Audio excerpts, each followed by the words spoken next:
Hello, Assalamualaikum warahmatullahi wabarakatuh dan salam sejahtera. Ketemu lagi dalam Info Body bersama Andy Hakim. Terima kasih kerana menonton channel ini. Guys, anda yang selalu menunggu-nunggu berita terbaru tentang kes kematian pelakon Susan Singh Rajput yang ditangani oleh CBI, nampaknya harus menunggu lama lagi. Masih belum ada apa-apa perkembangan dengan siasatan kes tersebut oleh CBI. Hanya minggu lalu Bollywood dihangatkan dengan berita yang ada kaitan dengan kematian SSR itu. Namun ini hanya melibatkan agensi NCB atau Narcotics Control Bureau yang menyiasat kes kematian pelakon itu daripada sudut drugs. Siasatan oleh NCB ini bukan mencari siapa pembunuh SSR kalau memang dia dibunuh atau siapa yang menyebabkan dia membunuh diri kalau memang dia bunuh diri. NCB hanya mencari fakta apakah kematian misterius SSR itu ada kaitan dengan drugs atau tidak. Itulah yang dilakukan NCB sehingga kini. Minggu lalu media memberitakan NCB menamakan 33 orang termasuk Ria Chakraborty dan adiknya Shoaib dalam charge sheet atau kertas pertuduhan yang difailkan di Mahkamah Khusus di Mumbai berkaitan dengan kematian pelakon Susan Singh Rajput tahun lalu. Dokumen yang disiapkan oleh NCB setebal 12,000 halaman dan memasukkan 200 kenyataan berakam oleh para saksi. Memang semenjak NCB ikut menyiasat kematian SSR daripada sudut drugs tahun lalu, agensi itu telah menangkap dan menahan Ria dan adiknya di bawah peruntukan undang-undang dengan pelbagai tuduhan di bawah Akta Narcotics, Drugs and Psychotropic Substances (NDPS). Walaupun Ria dan adiknya dibebaskan dengan bel atau ikat jamin, namun terdapat 31 tertuduh lainnya yang masih berada dalam tahanan kustodi NCB. Agensi itu juga mengemukakan bukti berupa bukti digital, rakaman panggilan, chat WhatsApp, lokasi, video, rakaman suara dan lain-lain. Bahkan kenyataan daripada Deepika Padukone, Sara Ali Khan dan Shraddha Kapoor yang dirakamkan oleh NCB turut disertakan dalam charge sheets itu. Usaha yang dilakukan oleh NCB itu justru dilecehkan oleh lawyer atau peguam Ria Satish Manish Shinde. Satish mengatakan kepada media The Times of India bahawa NCB terlalu terdesak untuk memasukkan nama Ria dalam charge sheet itu. Kata Satish lagi, walaupun NCB mengatakan ada 33 nama dalam kertas pertuduhan mereka, namun hanya nama Ria yang ditonjolkan sedangkan nama-nama yang lain tidak disebutkan. Hal ini kata Satish lagi sebab kononnya hanya nama Ria saja yang dikenali. Namun menurut portal Bollywood Hungama, NCB mengatakan nama Ria disebutkan dengan jelas sebab dia adalah dalang utama dalam penyediaan drugs yang digunakan oleh Susan Singh Rajput. Dia juga mengizinkan SSR untuk menikmati bahan-bahan terlarang itu di rumahnya. Menurut laporan sebelum ini, Ria dituduh menyediakan drugs untuk Susan sejak tahun 2019 lagi dan Ria dibantu oleh adiknya Shoaib untuk mendapatkan stok drugs. Hal ini berlanjutan terus sehinggalah kematian SSR. Bersama-sama dengan Ria dan adiknya, dua staf di rumah Susan juga menghadapi tuduhan mensuplai drugs kepada Susan, iaitu Samuel Miranda dan Dipesh Sawan. Masih menurut Bollywood Hungama, Ria dijerat dengan tuduhan di bawah Undang-Undang NDPS yang memperuntukkan hukuman penjara minimum 10 tahun dan maksimum 20 tahun. Menurut kertas pertuduhan yang difailkan NCB itu, Ria Chakraborty menyediakan pelbagai jenis drug untuk Susan seperti bud, marihuana dan ganja. Jadi guys, sebenarnya berita ini hanya akan membuktikan tentang wujudnya jaringan narkotik dan ubat-ubatan di India, khususnya dalam industri filem Bollywood, yang mana Susan dianggap salah satu korban daripada bisnes drugs ini. Kalau Ria terbukti bersalah seperti yang dituduhkan NCB, dia akan dihukum kerana terlibat dalam sindikat bahan-bahan terlarang itu dan bukannya kerana terlibat dalam kematian SSR. Berita lainnya yang cukup hangat di Bollywood minggu lalu ialah tentang pembuat filem Anurag Kashyap dan pelakon Taapsee Pannu.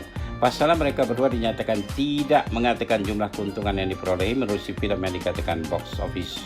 Income Tax Department atau IT Department India, iaitu Departmen Cukai atau Pajak Pendapatan India, pada awalnya tidak menyebutkan nama mereka berdua, iaitu Anurag dan Taapsee. Hanya dinyatakan satu company production dikatakan gagal menjelaskan sejumlah 300 crore rupiah yang merupakan keuntungan dari tayangan filem yang mencapai box office.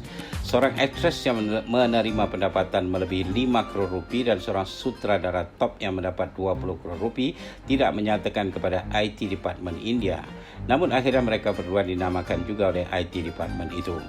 Secara kebetulan Taapsee sedang syuting filem yang dibuat Anurag di Pune, India. Mereka menginap di hotel yang sama.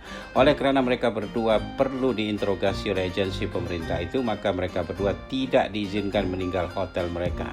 Interrogation itu juga dilangsungkan di bangunan hotel itu juga. Sebelum itu, IT Department India juga melakukan serbuan atau razia di kediaman Taapsee Pannu dan Anurag Kashyap walau mereka tidak berada di rumahnya ketika itu. Menurut Kementerian Kewangan India, Taapsee dipercayai memiliki sebuah banglo di kota Paris dan sejumlah wang bernilai 5 crore rupiah yang tidak pernah dinyatakan kepada pihak Income Tax India. Hal ini terjadi pada tahun 2013 lalu, kata Menteri Kewangan India Nirmala Sitharaman. Namun Taapsee Pannu menafikan hal itu. Dalam serangkaian postingan di Twitternya, Taapsee menafikan memiliki banglo dan sejumlah wang yang dituduhkan padanya. Sejauh ini memang belum ditemukan bukti-bukti atas pertuduhan yang dibuat IT Department itu. Siasatan ke atas Taapsee dan Anurag masih berlanjutan.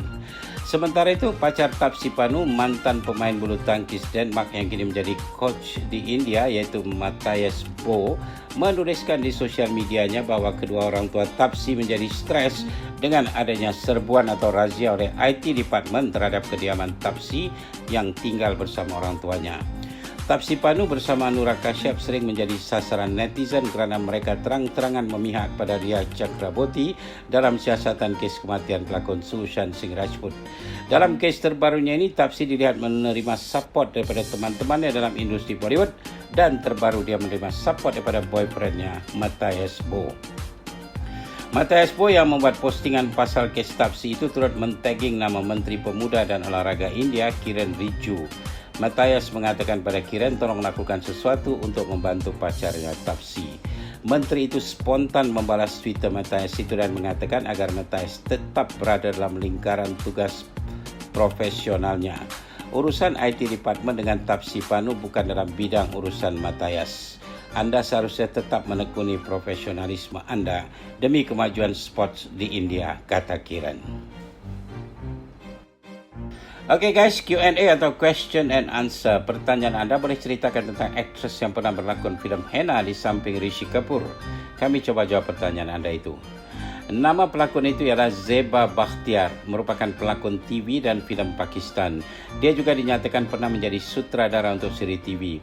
Sebelum menjadi pelakon filem, Zeba pernah menjadi pelakon siri TV dan siri itu berjudul Anarkali, disiarkan oleh TV Pakistan pada tahun 1988. Zeba memiliki keinginan untuk menjadi pelakon Bollywood. Akhirnya kesempatan itu datang juga bila Ranbir Kapoor yang merupakan ayah Karishma dan Kareena menawarkannya membintangi filem Henna pada tahun 1991. Dia dipasangkan dengan Rishi Kapoor dalam filem itu. Ayah Zeba bernama Yahya Bakhtiar yang merupakan seorang lawyer dan seorang politician di Pakistan. Ibunya bernama Eva Bakhtiar yang memiliki darah Hungary. Zeba memiliki dua orang saudara laki-laki yaitu Salim dan Karim dan kedua-duanya merupakan doktor medikal dan Zeba juga mempunyai seorang adik perempuan yang bernama Saira. Zeba menyelesaikan pendidikannya di University College London. Zeba digosipkan menikah dengan lelaki yang bernama Salman Valiani dan akhirnya bercerai pada tahun 1992. Pada tahun 1993, Zeba menikah dengan penyanyi latar filem Bollywood yaitu Adnan Sami dan mereka bercerai pada tahun 1997. Hasil perkahwinannya dengan Adnan, dia mendapat seorang anak lelaki yang bernama Azan yang kini merupakan komposer, produser dan penulis lakon layar di Pakistan. Nama Zeba tidak begitu popular sehingga media pun jarang menuliskan berita tentang dirinya. Tambah lagi, Zeba merupakan warga negara Pakistan dan tinggal di Lahore. Namanya hanya muncul setelah kematian pelakon Rishi Kapoor pada tahun 2020 lalu. Itu pun kerana ada media yang bertanya dengannya tentang Rishi Kapoor yang dikenalinya. Dalam wawancaranya dengan media pada tahun 2020 lalu, Zeba hanya mengatakan dia sempat membintangi dua filem di Bollywood dan kedua-duanya dengan Rishi Kapoor. Selain filem Henna yang rilis pada tahun 1991, Zeba juga berlakon bersama Rishi dalam filem Mohabbat Ki Arzu pada tahun 1994. Menurut Zeba, dia memang tergila-gila dengan Rishi Kapoor setelah menyaksikan filem-filem hebat lakonan Rishi seperti Bobby, Kabi-Kabi, dan Cars. Dia merasa bagaikan bulan jatuh ke riba bila ditawarkan oleh abang Rishi Randir untuk membintangi filem Henna bersama Rishi. Keinginannya untuk membintangi filem yang ketiga dengan Rishi tidak pernah menjadi kenyataan. Sekali lagi media menanyakan pelakon Zeba Bakhtiar bila adik Rishi, Rajiv Kapoor, meninggal dunia baru-baru ini. Rajiv merupakan produser untuk filem Henna yang dibintangi oleh Zeba. Dalam wawancara itu juga Zeba sejujurnya mengatakan dia berhubungan baik dengan keluarga Kapoor dan dia selalu bertukar berita dengan Randir Kapoor. Zeba yang kini dikenali juga sebagai seorang pengusaha tinggal bersama anak lelakinya Azan Samir Khan yang telah berumah tangga dan mempunyai seorang anak. Oke guys, itu saja info yang berhasil kami dapatkan tentang Zeba Bakhtiar, pelakon filem Henna. Semoga penjelasan kami tadi sudah menjawab pertanyaan Anda. Terima kasih kerana bertanya. Oke viewers tersayang, itu saja untuk kali ini. InsyaAllah ketemu lagi dalam video selanjutnya. Mohon subscribe bagi yang belum dan jangan lupa share video kami dengan teman-teman Anda ya. Pendapat atau komen Anda silakan tulis di ruangan komen di bawah. Guys, kami mengalu-alukan pertanyaan dari Anda. Anda boleh bertanya apa saja tentang Bollywood yang sekarang atau Bollywood yang dulu-dulu. Kami akan coba jawab pertanyaan Anda itu. Selain ruangan komen di bawah, Anda boleh juga mengirimkan pertanyaan Anda ke Messenger Facebook kami atau DM di Instagram kami. Terima kasih kerana menonton channel ini. Terima kasih Malaysia, terima kasih Indonesia, terima kasih di mana jua Anda berada. Sekian, wabillahi taufik wal hidayah. Wassalamualaikum warahmatullahi wabarakatuh. Jumpa lagi. Bye for now.